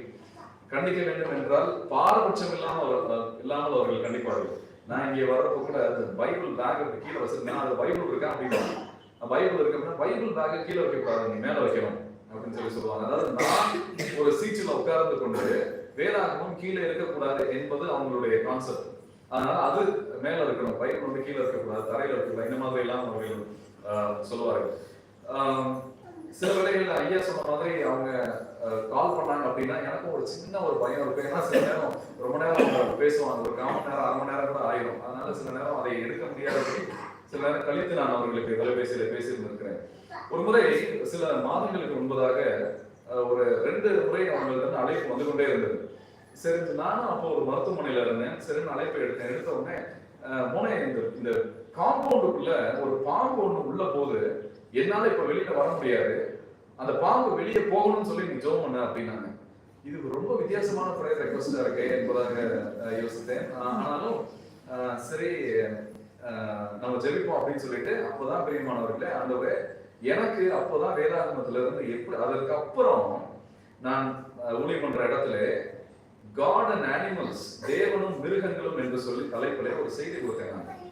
எனக்கு கொஞ்சம் என்னுடைய கண்களால் திறக்கப்பட்டது. எப்படி ஆண்டவர் இந்த மிருகங்களோடு ஆண்டவர் பேச முடியும். அவரு இப்ப நம்ம வந்து ரொம்ப லிமிட்டட் பீயிங்ஸ், மனுஷன்கிட்ட மட்டும் தான் மனுஷன்டே பேச முடியாது சரியா. ஆனா ஆண்டவர் எப்படி மிருகங்களோடு இடைப்படுகிறார், மிருகங்களோடு பேசுகிறார். மாம்சமான யாவருக்கும் தேவன், எல்லா ஆவிகளுக்கும் தேவன் என்று சொல்லப்பட்டிருக்கிறது. அப்போ நான் அந்த மருத்துவமனையில உட்கார்ந்து கொண்டு நான் ஆண்டவரை இந்த பாம்பு எப்படியாவது வெளியில போனோம். இவர் ஒரு காரியம் மட்டும் எனக்கு நல்லா தெரிய முடியுமானது, இவங்க கண்டிப்பா திரும்ப போவாங்க. பாம்பு போகுது வெளியே இவங்க கால் பண்ணுவாங்க, பண்ணி இது ஜெயிச்சியா அப்படின்னு சொல்லி கேட்பாங்க. அதனால ஆண்டவரை எப்படியாவது இந்த பாம்பு வந்து வெளியில போகணும், இந்த பாம்புட்ட நான் பேச முடியாது, நான் 200 கிலோமீட்டர் தூரத்துல இருக்கிறேன், ஆனா எப்படியாவது இந்த பாம்பை நீர் வெளியே அனுப்ப வேண்டும் என்று சொல்லி ஜெபித்துக் கொண்டிருந்தேன். அவங்களுடைய விசுவாசத்தை பலப்படுத்தும், என்னுடைய விசுவாசத்தை உறுதிப்படுத்தும் என்று சொல்லி ஒரு 10 நிமிஷம் இருக்கும் தெரியுமா, அவங்க திரும்ப கால் பண்ணாங்க. இதெல்லாம் ஏதோ ஒரு சாதாரண விஷயமாகவோ கேஷுவல் அக்கரன்சஸும் கிடையாது, நகைச்சுவைக்கான விஷயங்களும் கிடையாது. எல்லாவற்றிற்கும் பின்பதாக ஆண்டவருடைய ஒரு கிருபையும் வழிநடத்துதலும் இருக்கிறது, எல்லா விஷயத்திலையும் இருக்கிறது. ஒரு 10 நிமிடத்துல கால் பண்ணி, நான் இந்த வீட்டு வாசல் இங்க வர்றவங்களுக்கு தெரியும், முன்னாடி சேனல் உட்காந்துருப்பாங்க, நான் அந்த இடத்துல நான் உட்கார்ந்து இருக்கிறேன், அந்த பாம்பு அப்படியே இந்த சைடை சுத்தி கூடி இந்த பக்கம் வந்துருச்சு, வந்து அது வெளியில அந்த பாம்பு போயிருச்சு என்பதாக சொன்னார்கள். எனக்கு ரொம்ப ரிலீவ்டா இருந்துச்சு. அவங்களோட ரொம்ப ரிலீவ்டா இருந்தது நான் தான். அந்த சூழ்நிலையில இவங்க ஜெபத்திற்காக இவங்க கேட்பார்கள், அவர்களிடத்துல ஜெபத்திற்காக நான் அநேக காரியங்களை சொல்ல முடியும். இந்த மாதிரி தேவனோட ஒரு ஐக்கியமுள்ள ஒரு வாழ்க்கையையும் மற்ற நபர்களோட ஒரு நல்ல ஒரு ஐக்கியமான வாழ்க்கையும் அவர்கள் வாழ்ந்தார்கள். இந்த சூழ்நிலையில ஒரு வசனத்தை மட்டும் நம்ம தியானித்து சில நிமிடங்களிலே நாம் முடித்து விடலாம். அப்போஸ்தலர் 14ஆவது அதிகாரம், அப்போஸ்தலர் 14:21 இருந்து சில வசனங்களை நான் வாசிக்கிறேன். தியானமாகவே நான் வாசிக்கலாம். அப்போஸ்தலர் 14ஆவது அதிகாரம், புதிய ஏற்பாட்டிலே 183வது பக்கம் 21வது வசனத்திலிருந்து வசனங்களை வாசிக்கிறேன். அந்த பட்டணத்தில் அவர்கள் சுவிசேஷத்தை பிரசங்கித்து அநேகரை சீஷராக்கின பின்பு லிஸ்திராவுக்கும் இக்கோனியாவுக்கும் அந்தியோகியாவுக்கும் திரும்பி வந்து சீஷருடைய மனதை திடப்படுத்தி விசுவாசத்திலே நிலைத்திருக்கும்படி அவர்களுக்கு புத்தி சொல்லி, நாம் அநேக உபத்திரவங்களின் வழியாய் தேவனுடைய ராஜ்யத்தில் பிரவேசிக்க வேண்டும் என்று சொன்னார்கள். அல்லாமல் அந்தந்த சபைகளில் அவர்களுக்கு மூப்பர்களை ஏற்படுத்தி வைத்து உபவாசித்து ஜெபம் பண்ணி அவர்கள் விசுவாசித்து பற்றி கொண்ட கர்த்தருக்கு அவர்களை ஒப்புவித்தார்கள். பிரியமானவர்களே, இந்த சூழ்நிலையில இந்த சபையை குறித்து ஒரு இந்த இடத்துல ஒரு சிறிய ஊழியத்தை செய்து வருகிற என்னை போன்ற ஒரு நபர், என்னுடைய இருதயத்தில் இருந்த பாரத்திற்கு என்று ஆண்டவர் கொடுத்த ஒரு வார்த்தை, இந்த வார்த்தையை ஆண்டவர் அப்படியே நிறைவேற்றி வருகிறார். இவர்கள் இருவருமாக சேர்ந்து இந்த 22வது வசனமானது அவர்களுடைய வாழ்க்கையை குறிக்கிறதாக இருக்கிறது. சீஷருடைய மனதை திடப்படுத்தி விசுவாசத்திலே நிலைத்திருக்கும்படி அவர்களுக்கு புத்தி சொல்லி, நாம் அநேக உபத்திரவங்களின் வழியாய் தேவனுடைய ராஜ்யத்தில் பிரவேசிக்க வேண்டும் என்று சொன்னார்கள். இது இவர்களுடைய வாழ்க்கை. உபத்திரவங்களின் வழியாகத்தான் தேவனுடைய ராஜ்யத்தை, பரம காணானை, சீயோனை இவர்கள் அடைந்திருக்கிறார்கள். எனக்கு இவங்க பேசின பொழுது அந்த காரியத்தை சிஸ்டர் கூட சொன்னாங்க. 2 முறை இடத்துல சொன்னார்கள், எங்களுக்கு திருமணமான பொழுது யாரோ ஒருவர் எங்களுக்கு ஒரு புஸ்தகம் கொடுத்தார். அந்த புஸ்தகத்தின் தலைப்பு மரணம் எதிர்நோக்கியது, ஊழியம் நிறைவேறியது. இந்த புஸ்தகத்தை அவர்கள் படித்து பார்த்த பொழுது ஆச்சரியப்பட்டார்களாம், ஏன் இந்த மாதிரி ஒரு தலைப்புடைய ஒரு புஸ்தகத்தை எனக்கு இவர்கள் கொடுக்க வேண்டும் என்று சொல்லி. ஆனால் அந்த புஸ்தகத்துல இருந்த வண்ணமாகவே அவர்களுடைய வாழ்க்கை இருந்தது. மரணத்திற்கு மிக அருகாமையிலே இவர்கள் 2 பேருடைய வாழ்க்கையும் இருந்தது. ஆனால் ஊழியம் நிறைவேறியது. அவர்களுடைய வாழ்க்கை ரொம்ப சினானிமஸா அவங்களுடைய லைஃப் இருந்திருக்கு அந்த புஸ்தகத்துக்கு சம்பந்தமாக. அதை நான் இப்பொழுது தேடிக்கொண்டிருக்கிறேன் என்பதாக அவர்கள் சொன்னார்கள். நான் குறித்து வச்சிருக்கிறேன் இந்த புத்தகத்துல என்ன இருக்குன்னு நம்ம படிக்கணும் என்பதாக சொல்லி, அநேக உபத்திரவங்களின் வழியாய் தேவனுடைய ராஜ்யத்திற்குள்ளே பிரவேசிக்க வேண்டியதாக இருக்கிறது. கிறிஸ்தவ வட்டாரத்திலே அல்லது பிரசங்கிகளுக்கும் இந்த டாக்டரினல் டிஃபரன்சஸ், இதுல ஒரு முக்கியமான காரியம் என்னவென்றால், ஒரு பக்கம் ஒரு பெரிய செலுக்கன் பிரசங்கிகள் என்ற ஒரு கூட்டம் இருக்கிறார்கள். இன்னொரு பக்கம் நீ தேவனுடைய பிள்ளை ஆயிட்டா, கிறிஸ்தவன் ஆயிட்டா, நீ ஒரு சாதாரண ஒரு மனிதன், நீ தாழ்ந்த ஜாதி, உன்னுடைய ஜாதியை நீ இழந்து போன, நீ இன்னும் இந்த மாதிரி நிலையில நீ இருக்கணும், உன்னுடைய வாழ்க்கை முழுவதும் உபத்திரவம் என்பதாக இந்த 2 விதமான ஒரு கோட்பாடுகள் இருக்கிறது, டாக்டரின்ஸ் இருக்கு. ஆனா நாம் இதுல ஒரு நியூட்ரல் பொசிஷன் இருக்கு. வசனம் எப்படி நம்மை எதற்கு நேராக நம்மை வழிநடத்துகிறது என்பதை நாம் பார்க்க வேண்டும். ஆனால் ஒரு காரியம், இந்த பவுல் அவருடைய வாழ்க்கையை குறித்து அவர் இந்த நிருபங்களை எழுதும் பொழுது, அப்புறம் இதுலயும் அப்போஸ்தலர்களையும் பட்டணங்கள் தோறும் பரிசுத்த ஆவியானவர் எனக்கு சொல்லுகிறார் என்று சொல்லுகிறார். பட்டணங்கள் தோறும் என்ன சொல்லுகிறார் என்றால், கட்டுகளும் பாடுகளும் உனக்காக வைக்கப்பட்டிருக்கிறது. எல்லாரையும் பிரியமானவர்களே ஆண்டவர் ரொம்ப ஒரு சந்தோஷமான ஒரு வாழ்க்கைக்குள்ளாக நடத்துகிறது கிடையாது. எல்லாருக்கும் அவங்க நினைத்த மாதிரி விஷயங்கள் கிடைப்பதும் கிடையாது, அல்லது அவர்கள் எதிர்பார்த்திருக்கிற நன்மைகள் கிடைப்பதும் கிடையாது. ஒருவேளை அநேக வாக்குத்தத்தங்கள் கூட இருக்கலாம். ஆனால் அதே எபிரேயர் புத்தகத்திலே போடப்பட்டிருக்கிறது, வாக்குத்தத்தத்தை அவர்கள் தூரத்திலே கண்டு அவைகளை நம்பி அவைகளை அணைத்துக் கொண்டு மறைத்தார்கள் என்று போடப்பட்டிருக்கிறது. விசுவாசத்திலே மறைத்தார்கள் என்று போடப்பட்டிருக்கிறது. விசுவாசத்திலே பிழைக்கிறது ஒரு கூட்டம் இருக்கிறது. தேவன் அதற்கும் அனுகிரகம் செய்கிறார். ஆனால் விசுவாசத்திலே மறிக்கவும் முடியும். கிறிஸ்தவன் விசுவாசத்திலே மறிக்கிறான். நாம் உயிர்த்தாலும் பிழைத்தாலும் அவருக்காகவே இருக்கிறோம் என்று ஆண்டவருடைய வார்த்தை சொல்கிறது. இவர்களுடைய வாழ்க்கையில இந்த உபத்திரவங்கள், இந்த பாடுகள் இருந்தது. அநேக பாடுகள் இருக்கிறது. அதுல ஒரு விதமான பாடு இந்த சரீர உபத்திரவம். இதுல ஒரு ஸ்பிரிச்சுவல் ரெல்ம்ல இருந்து நாம் இந்த காரியத்தை பார்க்கும் பொழுது ஆண்டவருடைய வார்த்தை சொல்லுகிறது, சாத்தான் சரீரத்தை தொடுகிறான். இந்த வித்தியாசம் பார்க்கிறது. ஆனா இவன் ஆண்டவருடைய பிள்ளை, ரட்சிக்கப்பட்டவன் ரட்சிக்கப்படாதவன், ஒரு சில சின்ன பாதுகாப்பை ஆண்டவர் நமக்கு கொடுக்கிறார். அதன் மத்தியிலேயும் ஒரு சில பாடுகளுக்குள்ளாக தேவன் நம்மை அனுமதிக்கிறார். அவருடைய பரிபூர்ண சித்தமானது நம்முடைய வாழ்க்கையிலே நிறைவேறும்படிக்கு அவருடைய. ஆனால் என்ன நடந்தாலும், இந்த பாடுகளுக்குள்ளாக போனாலும் தேவனுடைய சித்தமானது நம்முடைய வாழ்க்கையிலே நிறைவேறும்படியாக அவர் தொடர்ந்து கிரியை செய்து கொண்டிருக்கிறார். தேவனுடைய ராஜ்யத்திற்குள்ளாக போவதும் பரலோகத்துக்குள்ளாக பிரவேசிப்பதும் பாடுகளுக்குள்ளாக, இந்த உபத்திரவங்களின் படியாய் நாம் தேவனுடைய ராஜ்யத்திற்குள்ளாக பிரவேசிக்க வேண்டும் என்று ஆண்டவருடைய வார்த்தை சொல்கிறது. எனவே இவங்களுடைய லைஃபை நான் பார்த்த பொழுது, நான் 2-3 நாட்களாக ஏறத்தாழ எல்லாருமே சபையில இருக்கிறவங்க எல்லாம் இவங்களை குறித்தும் ஆன்டி குறித்தும் ஆசிரியர்களை குறித்தும் தான் பேசிட்டு இருந்தாங்க. அப்போ உடனடியாக எல்லாருடைய பேச்சும் என்னவாக இருக்கிறது என்றால், அவருக்கு எவ்வளவு ஆபரேஷன், அவர் எவ்வளவு கஷ்டப்பட்டார், இவங்க எவ்வளவு கஷ்டப்பட்டாங்க என்று சொல்லி ஒரு புறம் இந்த மாதிரி ஒரு காமெண்ட்ஸ். ஆனா இமீடியட்டா அடுத்த பக்கத்துல இவ்வளவு கஷ்டத்தின் மத்தியிலையும் அவங்க இவ்வளவு பெரிய ஊழியத்தை செய்தார்கள், இவ்வளவு கஷ்டத்தின் மத்தியிலையும் தன்னுடைய உறவினர்கள் எல்லாரும் தேவனை அறிந்து கொள்ள வேண்டும் என்ற ஒரு வாரத்தோடு உழைத்தார். அவர் பெரிய சாட்சி பிரியமானவர்கள். ஏனென்றால் அவருடைய ஊழியம் அது எனக்கும் அது ஆசீர்வாதம் தான். அவர் பெரிய ஊழியத்தை அவர் செய்திருக்கிறார். ஆனால் அதை விட தாண்டி நான் அவருடைய ஊழியத்தை எப்படி பார்க்கிறேன் என்றால், அவருடைய சொந்த ஜனங்களை, அவருடைய உறவினர்களை அவர் ஆதாயப்படுத்தினார். இது ரொம்ப பெரிய விஷயம். ஏன்னா இப்ப நாங்க ஒரு இந்து குடும்பத்துல இருந்து நான் நாடு வரைக்கும் வந்திருக்கிறோம். சில குடும்பங்களுக்காக நாங்கள் 20-30 ஆண்டுகளாக செலுத்திக் கொண்டிருக்கிறோம். இப்ப கூட டெய்லி காலையில இருந்துச்சா நான் யாராவது 2-3 பேரை சொல்லி, ஆண்டவரை இவங்கள மக்களை கொண்டு வரோம், இவங்கள மக்களை கொண்டு வரோம் என்பதாக 2 வார்த்தைகளை சொல்லி செபிக்கலாம்.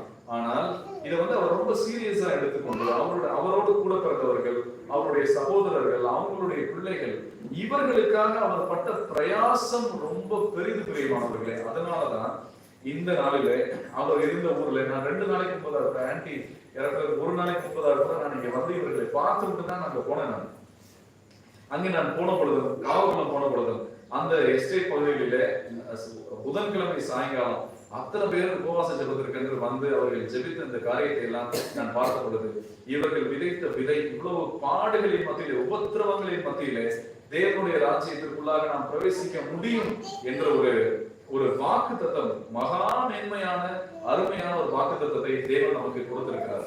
சில மாதங்களுக்கு முன்பதாக சகோதரன் பியோ அவர்கள் சொன்னது போல, இவங்க என்னை அழைத்து நான் உன்னிடத்துல ஒரு காரியத்தை பேச வேண்டும், ஆண்டவருக்கு சித்தமானால் அந்த காரியம் நடைபெற வேண்டும் என்று சொன்னார்கள். நான் அவர்களை உடனே வர முடியவில்லை. நான் அவர்களை சந்தித்தேன். அப்பொழுது சொன்னாங்க, எனக்கு தானமாக கொடுத்த இந்த வீட்டிலே அவர் எப்படி எழுதி கொடுத்திருக்கிறார் என்றால், லேமன்ஸ் இவாஞ்சலிக்கல் சபையின் போதகராகிய நான், ஆசீர்வாதம் பாஸ்டர் ஆகிய நான் அப்படின்னு சொல்லி இவர் போட்டிருக்கிறாரு. இந்த இடத்துல இந்த ஊழியம் நடைபெற வேண்டும் என்பதிலே அவர் ரொம்ப வைராக்கியமாக இருந்தார். எனவே ஆண்டவருக்கு சித்தமானால் இந்த இடத்தை நீங்கள் வாங்கிக் கொள்ள முடியுமா என்பதாக இவர்கள் சொன்னார்கள். எனவே இதையும் நான் கொண்டு போய் எனக்கு மேலே இருந்த தலைவர்களிடத்துல நான் வைத்த பொழுது, பிரியமானவர்களே, இது கத்திரிக்காய் வாங்குவது போல சுலபமான ஒரு காரியமாக இது முடிந்தது.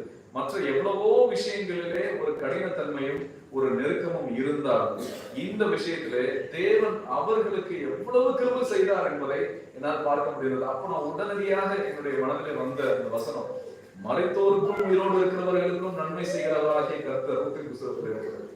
உயிரோடு இருக்கிறப்ப மட்டும் அவங்க ஜெபத்தை கேட்டு உதவி செய்யறது கிடையாது. மரித்தோருக்கு நன்மை செய்கிறார். அவர்களுக்கும் தேவன் அவர்களோடும் ஒரு உடன்படிக்கை அவர் வைத்திருக்கிறார். அதை அவர் நிறைவேற்றுகிறார். எனவே அந்த காரியத்தை ஓரளவுக்கு ஆண்டவருடைய கிருபையினாலே முடிக்கும்படியாக ஆண்டவர் உதவி செய்கிறார். அதுக்கப்புறம் அவங்க கடைசியாக மறைப்பதற்கு ஒரு நாள் முன்பதாக காலை நேரத்திலே 2 நாள் முன்பதாக காலையில போன் பண்ணாங்க.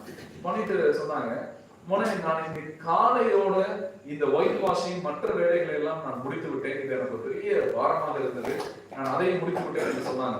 ஆனால் நம்ம மாதிரி அவங்க ரொம்ப திரகாத்திரமாக வேகமாக மேலே ஏறி இறங்கக்கூடிய ஒரு உடல் நலத்திலே அவர்கள் இல்லை. ஒவ்வொரு முறையும் அவங்க மேலே ஏறி வரணும்னா ரொம்ப கஷ்டப்பட்டு தான் வந்தாங்க. அதன் மத்தியிலையும் அவர்கள் தனியாக இருந்து இந்த வெளியில இந்த எழுதுறது, இந்த போர்டு போடுறதை, எழுதுறது, இந்த இடத்த சரி பண்றது, இது எல்லாவற்றையும் அவர்களுடைய மேற்பார்வையிலே இதை செய்தார்கள். வெளியில கூட அந்த எழுதிட்டு என்ன நினைச்சாங்களோ தெரியல, கால் பண்ணிட்டு சொன்னாங்க, லேமன்ஸ் மேனேஜர் ஃபெலோஷிப் போட்டு கீழே வந்து மேரி கலை ஆசிரியர் அப்படின்னு போட்டுட்டேன், அதுக்கு அது ஒன்றும் தப்பு இல்லையே அப்படின்னாங்க. நான் சொன்னேன், 30 வருஷமா ஊழியம் பண்ணிருக்கீங்க, உங்க பேர் போடாம அப்புறம் யார் பேர் போடுறது, பரவாயில்ல நீங்க போடுங்க என்பதாக சொன்னேன். அவங்க சொன்னாங்க, இல்லைன்னா இங்க இருக்கிறவங்களுக்கு தெரியாது, அதனால நான் என்னோட பேரை போட்டிருக்கேன் அப்படின்னு சொல்லி. இவர்கள் 2 பேருமே பிரியமானவர்களே இந்த ஊழியத்திலே தங்களை ஈடுபடுத்திக் கொண்டு ஒரு வைராக்கியத்திலே இவர்கள் இந்த ஊழியமானது இங்கே கட்டப்பட வேண்டும் என்ற ஒரு தரிசனத்தோடு இவர்கள் இருந்தார்கள். அதை வந்து ஸ்டெப் பை ஸ்டெப் ஆண்டவர் எப்படி நடத்தினார் என்பதை பார்த்த பொழுதும் எனக்கு ரொம்ப ஆச்சரியமாக இருந்தது இந்த என்டையர் ப்ராசஸ். அது போக இங்கே அநேக இடங்களில் இந்த மதுரையிலே ஃபெலோஷிப் சென்டர்ஸ் இருக்கிறது. அங்கங்கே ஊழியர்கள் வேண்டும் என்று எங்களுக்கு ஒரு ஆசை இருக்கு. அந்த இடத்துல இந்த வசனம் இருக்கிற மாதிரி அந்தந்த சபைகளில் அவர்களுக்கு மூப்பர்களை ஏற்படுத்தி என்று சொல்லப்பட்டிருக்கிறது. எனவே இதுவும் என்னுடைய ஒரு வாஞ்சையாக இருந்தது. எனவே நான் கேட்டேன், இந்த இடத்துல ஊழியம் பண்றதுக்கு எல்லா சபைக்கும் ஒரு மெய்ப்பன் வேண்டும் அல்லவா, ஜெபிப்பதற்கும் பாதுகாப்பதற்கும். எனவே நான் கேட்டேன், இந்த இடத்துல நீங்க தயவுசெய்து ஒரு ஆளை நீங்க ஊழியத்துக்கு போடணும் என்று கேட்ட பொழுது, இவங்க மறைத்த அன்றைக்கு பிரியமானவர்களே ஒரு பையனை இந்த இடத்திற்கு என்று ஒரு சகோதரன், ஒரு ட்ரைனிங்ல இருந்த ஒரு சகோதரன், 6 ஆண்டுகளாக ஊழிய பயிற்சியில் இருந்த ஒரு சகோதரனை நாங்கள் இந்த இடத்திற்கு நாங்கள் ஊழியத்திற்கு அனுப்புகிறோம், அவர் இந்த பகுதிகளில் இருந்து ஊழியத்தை செய்வார் என்பதாக சொன்னார்கள். இதுவும் பிரியமானவர்களே இதெல்லாம் எப்படி தேவன் வழிநடத்தி வருகிறார். இட்ஸ் ஸ்பைட் ஆஃப் அவர் ஷார்ட்கமிங்ஸ், நம்முடைய தோல்விகளின் மத்தியிலையும் குறைகளின் மத்தியிலையும் தேவனுடைய ஊழியத்தை அவர் செய்கிறார். இது வந்து அவருடைய ஊழியம். நான் என் சபையை கட்டுவேன் என்று சொன்னார். அது எந்த சபையாக இருந்தாலும் சரி, அது அவருடைய சபை என்று ஆண்டவருடைய வார்த்தை சொல்கிறது.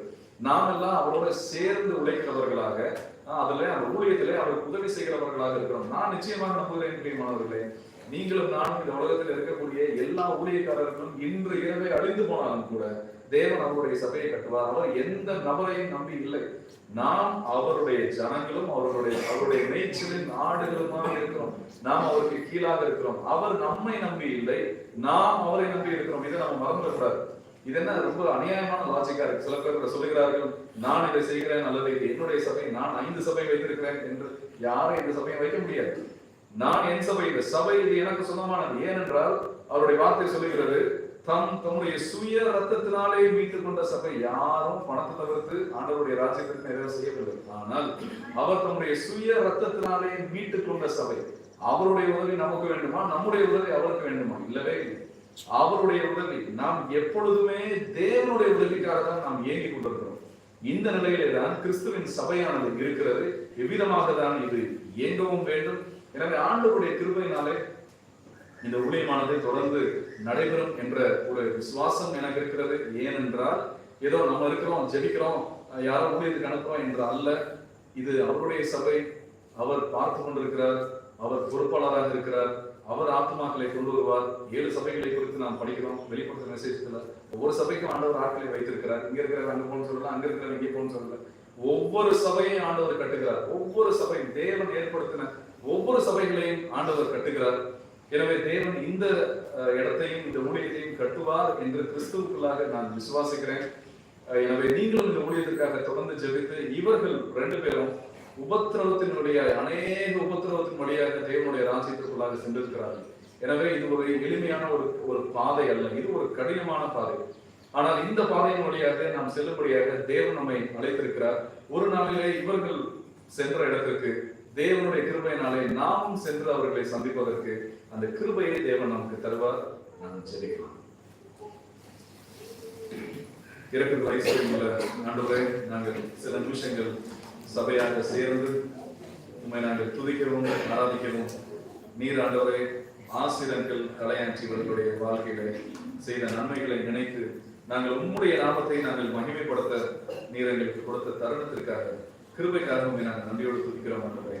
நீர் நல்லவர், நீர் நேற்றும் என்றும் இன்றும் என்றும் மாறாத தேவனாக இருக்கிறீர். உங்களுடைய இறங்குகளுக்கு முடிவில்லை ஆண்டவர், உங்களுடைய கிருபைக்கு முடிவில்லை. அதனாலதான் சுவாமி நாங்கள் இன்னும் நிர்மூலமாக இருக்கிறோம். விதமான பெரிய பராக்கிரமமான கிரியைகளை எங்கள் மத்தியில் நீர் செய்திருக்கிறீர். இந்த எஸ்டேட் பகுதிகளிலேயும் மலைப்பகுதிகளிலேயும் கிராமங்களிலேயும் ஆண்டவரே, மூணார், இந்த தேயிலை தோட்டங்கள், கம்பம், இந்த கம்பம் அருகில் உள்ள கிராமங்கள், இந்த எல்லா இடங்களிலேயும் ஆண்டவரே இவர்களுடைய வாழ்க்கையின் மூலமாக நீர் செய்த பெரிய ஊழியர்களுக்காக உண்மை நன்றியோடு துதிக்கிறோம். எத்தனையோ குடும்பங்களை நீர் இணைத்தீர், வியாதியஸ்தர்களை நீர் சுகமாக்கினீர், புதிய ஆத்மாக்களை நீர் கொண்டு வந்தீர். தேவனை அறியாத விக்கிர ஆராதனை பின்னணியில் இருந்து ஆண்டவரே நீர் உமக்குள்ளாக நீர் ஜனங்களை இழுத்துக் கொண்டீர். இந்த எல்லா கிருபைகளுக்காக நன்றியோடு துதிக்கிறோம். அவர்களுடைய உதாரத்துவமான வாழ்க்கைக்காக நன்றி செலுத்துகிறோம். அவர்களுடைய சாட்சியுள்ள வாழ்க்கைக்காக நன்றி செலுத்துகிறோம். ஆண்டவரே, அவர்களுடைய கொடுக்கும் கரங்களுக்காக நாங்கள் நன்றி செலுத்துகிறோம். தேவனை அவர்கள் மூலமாக நாங்கள் கற்றுக்கொண்ட பாடங்களுக்காக நாங்கள் நன்றி செலுத்துகிறோம். ஆண்டவரே, காலங்களையும் சூழ்நிலைகளையும் மாற்றுகிற தேவன், காலங்களையும் உங்களுடைய கரத்திற்குள்ளாக நீர் வைத்திருக்கிற தேவன். நீர் ஆண்டவரே இந்த ஊழியத்தை தொடர்ந்து நடத்துமாறும், இந்த சபையை நீர் கட்டுமாறும், ஆண்டவரே பிசாசின் போராட்டங்களின் மேலே ஒரு பெரிய வெற்றியை கொடுக்குமாறும் நாங்கள் ஜெபிக்கிறோம். ஆண்டவரே, இந்த இடத்துல ஒவ்வொரு வாரமும் தேவனுடைய வார்த்தையை கொடுக்கிற உங்களுடைய பிள்ளைகளை நீர் பலப்படுத்தும். தேவனை அவர்கள் தேவனுடைய வாயாக இருக்கவும், உங்களுடைய வசனத்தை இவர்களுக்கு கொடுக்கவும், தீர்க்க தரிசன வல்லமையினாலே ஆவியினாலே நீர் அவர்களை அபிஷேகத்தில் பயன்படுத்த முடியாத ஜெபிக்கிறோம். ஒரு சிறு மந்தையாக இந்த இடத்துல கூடியுமே ஆராதிக்கிற உங்களுடைய பிள்ளைகளை நீர் வர்த்திக்க பண்ணும். நீருடைய வார்த்தைகளை சொல்லி நீங்கள் இப்பொழுது இருக்கிறதை பார்க்கணும் 1000 மடங்கு பெருகும்படி கர்த்தர் செய்வார் என்று சொல்கிறார்கள். அந்த வார்த்தையை நாங்கள் விசுவாசிக்கிறோம். நாங்கள் இப்பொழுது இருக்கிறதை பார்க்கணும் 1000 மடங்கு பெருகும்படியான கிருபை நீர் தாரும். கர்த்தர் இஸ்ரவேலுக்கு சொன்ன நல் வார்த்தைகளில் ஒன்றாயிலும் தரையிலே விழுந்து போகவில்லை. விசுவாசிக்கிறோம் ஆண்டவரே, அறிக்கையிடுகிறோம் ஆண்டவரே, நீர் எங்களுக்கு சொன்ன நல் வார்த்தைகளில் ஒன்றாயிலும் தரையிலே விழுந்து போகாது. நீர் மகாவலமுள்ள தேவன். உமக்கு நாங்கள் இணங்கி கொடுக்கவும், உங்களுடைய வார்த்தைகளில் நிறைவேறலை நாங்கள் பார்க்கவும், நாங்கள் இப்பொழுது இருக்கிறதை பார்க்கலாம் பழகி பெருக நீர் எங்களுக்கு உதவி செய்யும். இந்த ஊழியத்தின் மூலமாக தொடர்ந்து நீர் உங்களுடைய நாமத்தை நீர் மகிமைப்படுத்தும். எங்களோடு இருந்து உங்களுடைய வசனத்தை உறுதிப்படுத்தும். எல்லாவற்றையும் இயேசு ஆண்டவருடைய நாமத்திலே கேட்டுக்கொள்கிறோம். கிருபையும் பிதாவின் அன்பும் பரிசுத்தாவின் ஐக்கியமும் நம் அனைவரோடும் கூட இருந்து ஆசீர்வாதத்தை காப்பாங்க. ஒரு சில அறிவிப்புகளை சொல்லுகிறேன். அதை தொடர்ந்து சகோதரர் நன்றி அவர்களும் சில அறிவிப்புகளை சொல்லலாம். ஒவ்வொரு ஞாயிற்றுக்கிழமையும் இந்த இடத்துல மாலை 4 மணிக்கு வழக்கம் போல ஞாயிறு ஆராதனை நடைபெறும். நீங்கள் அதை கலந்து கொள்ளுமாறு உங்களை அன்போடு கேட்டுக்கொள்கிறோம். புதன்கிழமை சனிக்கிழமைகளிலே 6 மணிக்கு இங்கே கூடி ஆண்டி இருக்கிற வரைக்கும் சகோதரிகள் கூடி ஜெபிப்பாங்க. நேற்று கூட தனியாக எனக்கு கூட சொன்னாரு, இந்த சனிக்கிழமை ஜெபம் எவ்வளவு விலையேறப்பட்டதாக இருந்ததுன்னு சொல்லிட்டு. இந்த சகவாசத்தினுடைய முதுகெலும்பாகவே இந்த சனிக்கிழமை ஜெபமானது இருந்திருக்கிறது. இதை நாம் ஒதுக்கி வைத்துவிட்டு ஊழியத்தை கட்ட முடியாது. எனவே இங்கு இருக்கிறவர்கள் சனிக்கிழமைகளிலே சாயங்காலம் நீங்கள் சேர்ந்து ஜெபிக்க முடியாகவும், ஊழியத்தின் பாதங்களை ஜெபத்தின் மூலமாக தாங்க முடியாகவும் உங்களை அன்புடன் கேட்டுக்கொள்கிறோம். உணவானது ஆயத்தமாக இருக்கிறது. மற்ற அனௌன்ஸ்மெண்ட்டை தங்கையாக சொல்லுவாங்க.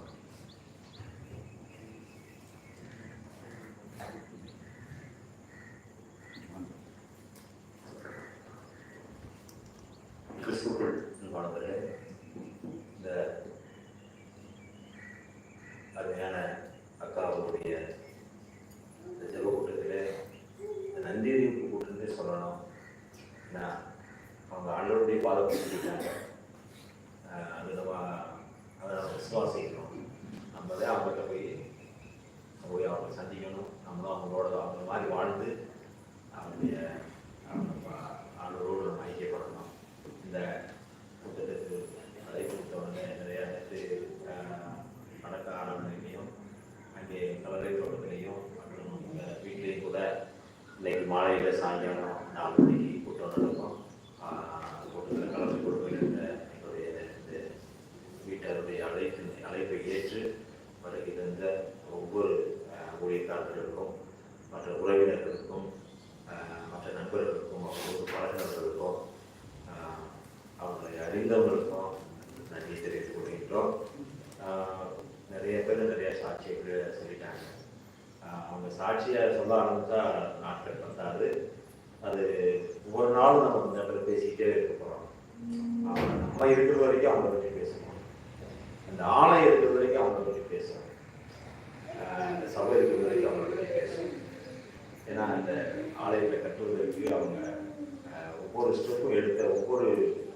படி எடுத்து வச்ச ஒவ்வொரு அடியும் அதில் ஒரு பெரிய அர்த்தங்களும் அதில் ஆழம் இருக்குது. ஐயாவுடைய திட்டம் வந்து இந்த அளவான ஒரு ஆலயத்தை கட்டணும் அப்படின்றது இல்லை, பெரிய ஒரு 1000 பேர் கூடி அப்படிப்பட்ட ஒரு பெரிய ஹாலம் கட்டணும் அப்படின்னு அவருடைய எண்ணம் இருந்துச்சு. இருந்தாலும் சரி ஒரு ஆலயத்தை கட்டி பேரே அவருக்கு சொன்னது காவல் கோபுரம். இந்த பகுதிக்கு ஒரு கலங்கரை விளக்கமாக இருக்கும். நீங்கள் வரக்கூடிய ஒவ்வொருவரும் இந்த பகுதிக்காக ஜெபிக்கணும் அப்படின்னு சொல்லிட்டு இந்த கட்டி கொடுத்துருக்காங்க. இதை கொடுத்துருக்காங்க. இன்னைக்கு அவங்களுடைய பணியை நிறைவு செஞ்சுட்டாங்க. ஆண்டவர் எப்படி அவருடைய பணியை நிறைவு செஞ்சுட்டு கொண்டாடுற மாதிரி அவங்களுடைய பணியை நிறைவு செஞ்சுருக்காங்க 2 பேர் தான். ஆனால் ஆண்டவர் சொன்ன மாதிரி நீங்களெல்லாம் போய் என்ன செய்யுங்க, உலகத்துக்கு சாட்சியாருங்க, ஆண்டவருடைய சுவிசேஷத்தை பிரசங்கிங்கள் அப்படின்னு சொல்லி ஆண்டவர் சொல்ற மாதிரி இன்றைக்கு நம்ம அவங்களுக்கு செய்ய வேண்டிய ஒரு மிகப்பெரிய கடமை என்னன்னா, நம்ம இருக்கக்கூடிய இடங்கள்ல நம்ம ஆண்டவருக்காக நம்ம வாழணும், ஆண்டவருக்கு அநேக ஆத்மாக்களை ஆதாயப்படுத்தணும். அதை தான் ஐயா விரும்பினாங்க. ஒரு தடவை அவங்க வந்து காணிக்கை கொடுக்குறாங்க.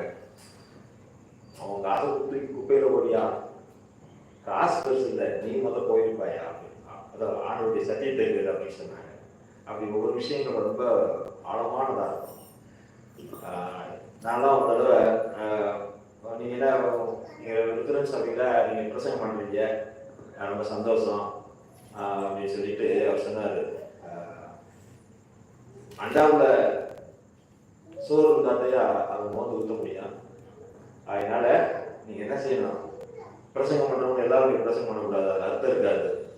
முதல் நீங்கள் வந்து உங்கள் உள்ளம் என்ற அண்டாவை சரி பண்ணுங்க, அதுலேருந்து நீங்கள் என்ன செய்யணும் எடுக்கணும் சொல்லி நிறையா ஆய்வுக்குரிய புத்தகங்களை படிக்க சொன்னாங்க.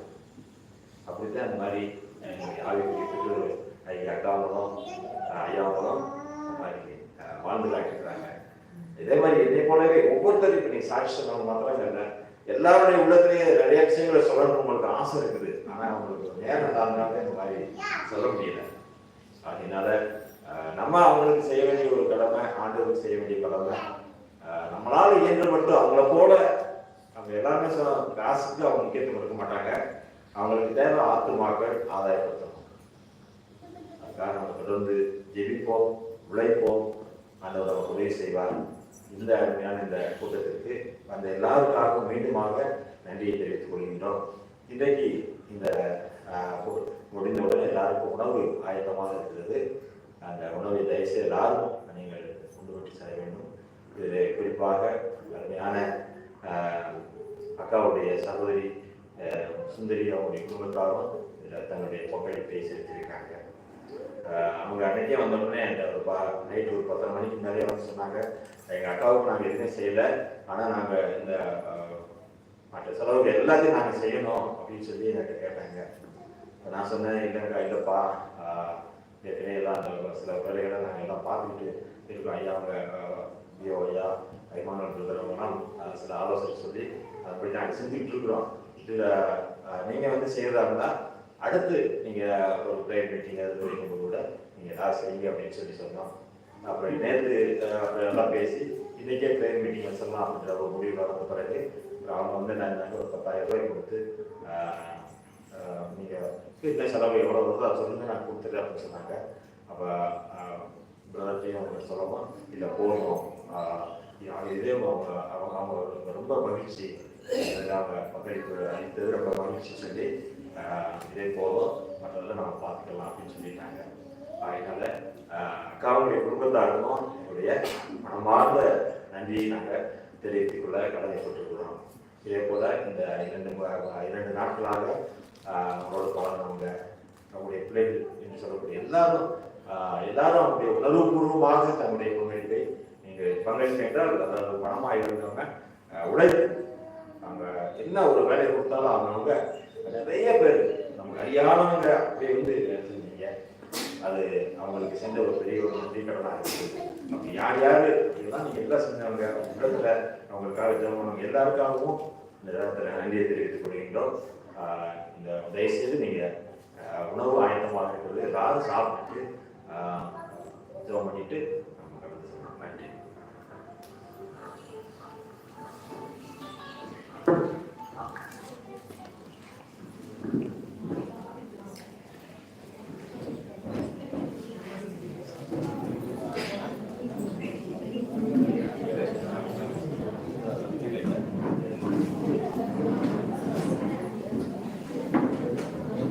பிரியமானவர்களே, இந்த உணவானது கீழே இடமில்லாத வகையில் இங்கேயே உணவு கொடுக்கப்படும்.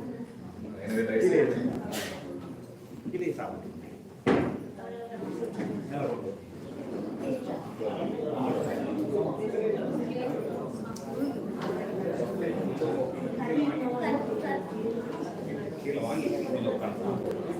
நீங்க கீழே உணவை வாங்கிக் கொள்ளலாம்.